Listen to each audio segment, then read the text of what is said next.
पतंग की उड़ान देखो अफीफा बहन।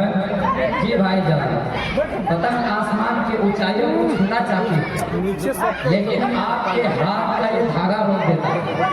भाईजान, आप जानते हैं मैं उस पतंग की तरह हूं और आप इस धागे की तरह।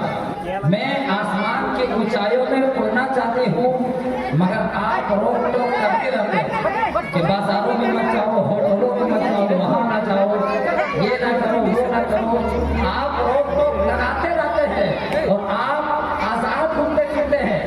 मेरे लिए पाबंदियाँ और आपको ये आज़ादी, ये कहाँ का इंसाफी है भाईजान?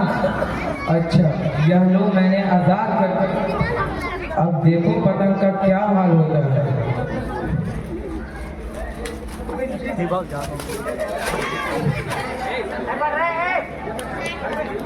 बहन, तूने पतंग का हाल देख लिया।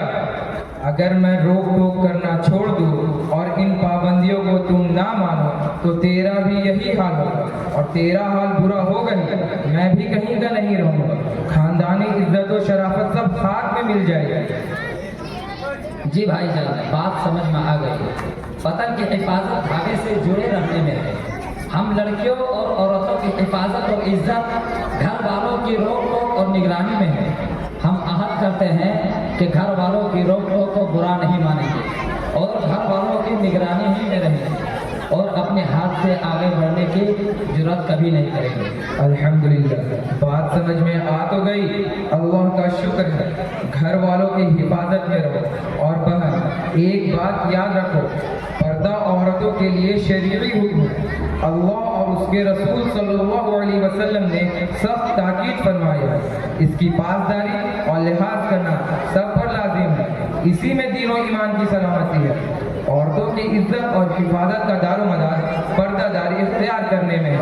अल्लाह और उसके रसूल के हुक्म को तोड़ने में जिल्लत और रिसवाई के सिवा कुछ भी नहीं।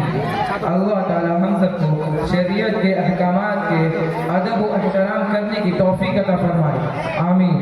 और बहन, आज के पतंग के वाक़े से इबरत हासिल करो। और अब चलो एक बार सबको सलाम कर लो। अस्सलामु अलैकुम व रहमतुल्लाहि व बरकातहू।